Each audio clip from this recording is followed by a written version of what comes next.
On a parlé du contrat d'Igor Shesterkin, mais parlant de gardien de but, l'Avalanche du Colorado ont-ils réglé leurs problèmes devant le filet? Donc, plus tôt cette semaine, Oh une boy. transaction. Mackenzie Blackwood qui s'en va au Colorado en retour d'Alexander Georgiev, Nikolai Kovalenko, des choix de 2e et 5e tour. Jimmy Smith et un 5e tour en 2027 prennent aussi le chemin du Colorado. C'est quand même le fun de noter que les Sharks ont acquis Blackwood pour un choix de 6e tour il n'y a pas plus longtemps qu'un an. Donc, c'est quand même une bonne gestion d'actifs par McGreer. Hugo, que t'aimes les gardiens Blackwood, c'est un bon choix pour l'Avalanche? Ça a l'air qu'il faut du bois pour construire des murs de briques. Scott Wedgwood aussi est rendu là. Donc, on a Blackwood et Wedgwood. Et Miles Wood. Et Miles Wood. Wow. Ça c'est des anomalies que j'adore dans le monde du hockey. Et puis attends, t'en veux-tu une bonne? Les trois ont déjà joué ensemble avec les Devils du New Jersey. C'est vrai. C'est vrai, c'est vrai ça. Le bois se suit. Kiefer Sherwood, il est où, lui? Kiefer Sherwood, il est à Nashville encore. Il est pas avec l'Avalanche. Ouais, il est à Nashville, hein. Ouais. Ok, bref, ça a été malade. En tout cas, on va pas continuer à faire des métaphores de bois, mais ce que je veux dire, c'est... écoute, je pense que c'est deux gardiens qui avaient besoin de 2 nouveaux départs. Je pense pas que Blackwood avait mal fait à San Jose, mais en même temps, quand tu as la qualité de l'équipe que tu as, c'est ça. C'est la limite que tu puisses faire. Moi, je pense qu'il va être un peu plus solide que Georgiev. Tu sais, Georgiev, l'Avalanche a connu des résultats au fil de l'année que on dirait que plus les matchs avançaient, plus c'était la confiance qui baissait à cause du gardien de but. Tu sais, c'est épouvantable. Là, 2 ans, Georgiev, je pense que c'était le gardien qui avait le plus de victoires dans la ligue à un certain moment. Là, tu sais, il était au match des étoiles à cause des victoires. Ouais. Exactement. Tu sais. Donc, pour lui aussi, ça va lui faire du bien. Clairement, il était fâché. Je pense que 2 matchs en ligne, il a brisé son bâton après un but niaiseux. Là, genre, lui, ça y allait plus au Colorado. Puis je pense que le fait de juste être capable d'échanger quelques assets pour juste réparer ou rénover juste ce niveau-là de l'équipe, ça va faire du bien. Wedgwood, c'est un bon vétéran, c'est un bon vivant. Quand il est parti de Dallas, les joueurs des Stars étaient vraiment tristes parce que justement, il y avait un peu d'énergie à la Jake Allen là, à Montréal. Là, donc, il était là pour les gars, puis c'était un bon leader dans la chambre, puis il y avait quelques performances qui avaient de l'allure. Un peu plus talent, je dirais, mais là, cette année, ça semble se placer.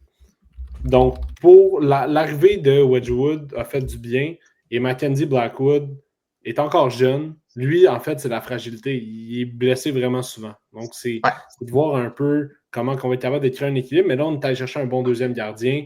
Et je tiens à vous rappeler, Scott Wedgwood a eu un blanchissage à son premier match avec l'Avalanche. Je dis ça, je dis. Ouais, mais Blackwood, c'est meilleur. Là. Écoute, ben oui, c'est meilleur. On s'est amélioré.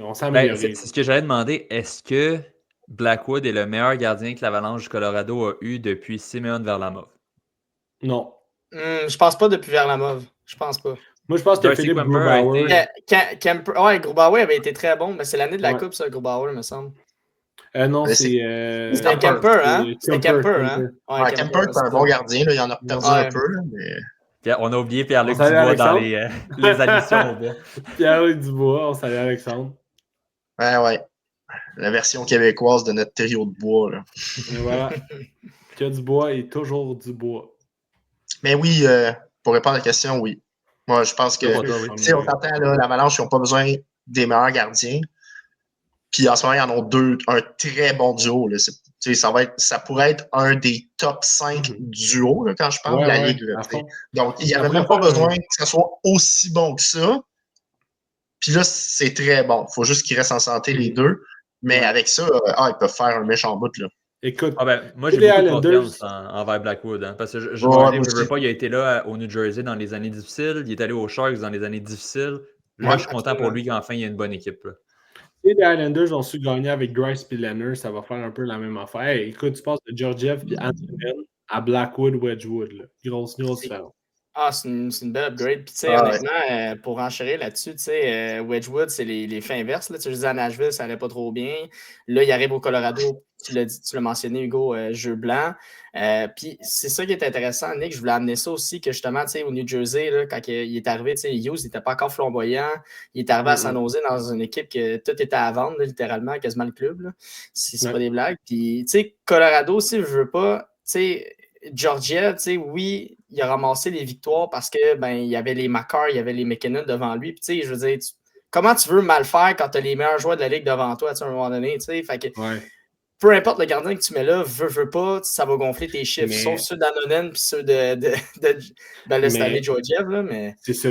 Cette année, il n'a pas réussi à faire ça. Puis c'est ça qui est malheureux. En fait, c'est ça qui a coulé son bateau. Là. Non, effectivement. Il est coulé sous l'avalanche. Mais c'est ça, mais c'est aussi... Ouais, c'était coulé sous l'avalanche, bien dit. On regarde aussi les autres années, même quand que, tu sais, je veux dire, oui, on accumulait les victoires, mais tu sais, c'était des matchs de 6-4, 6-5, 7-5, tu sais, c'était des matchs offensifs, là, tu sais, Georgiev, il accordait beaucoup de buts, là. C'était pas le meilleur gardien de la ligue, là, puis au contraire. Là. Il n'a jamais été bon. Il n'a jamais, il a jamais été excellent, là. Mais en fait, l'an passé, en série, pour que l'Avalanche gagne une ronde de série, il a fallu affronter un gardien pire que Georgiev, puis ça a été Hellebuyck l'an passé qui a connu des séries horribles. Ah, parce qu'on s'entend, il est tout le temps à 98-900 avec un club patin de même en avant. Il faut vraiment pas être bon. Là. Puis tu as Blackwood à 911 avec. Imaginez-vous, on va se le dire, là, les Sharks, l'année passée puis cette année, c'est à peu près du niveau du Canadien. Là. Ouais. Ben, Montembeault, vous le trouvez bon là, à 906. Ben lui, 911. Il a volé encore plus de matchs que Montembeault. Où il y a eu des moins de pas bons matchs. Mais il faudrait qu'on regarde aussi le nombre de tirs. Il est solide. Là.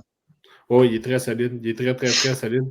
Puis, ça va être intéressant de voir tout ça, là, cet tandem-là au Colorado. Tu sais, tu passes d'un goaler qui fait 6-1, 175 livres à un goaler qui fait 6-4, 225. Tu sais, je veux dire, on va se le dire, le 16, c'est vraiment important. Là, tu sais, Blackwood, c'est un gros gardien. Là. C'est ce qu'il avait de besoin là, sur toute la ligne. Là.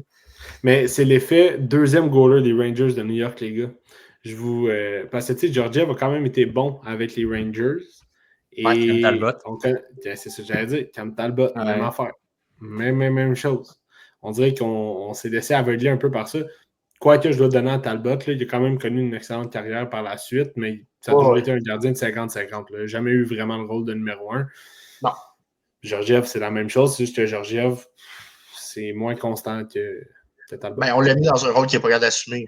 Automatiquement. Tu mettrais le premier trio, mais il serait pas capable de l'amener. Non, c'est ça. En fait, Talbot a été numéro 1 avec plus de 50 matchs, si ma mémoire est bonne. Il y a quelques années avec les Oilers. Une saison. Mais Oilers, j'ai été numéro 1. Il a gaulé, je pense, 77 games. Genre 74 games. C'est la saison où que les Oilers auraient dû se rendre au moins en finale de l'Ouest, mais qu'on s'est fait avoir par un but de Ryan Kessler qui a poussé la patte de Talbot, les justement, Ducks. qui est venu voler la série après ça. Ça, c'était sa meilleure saison à vie. Ouais.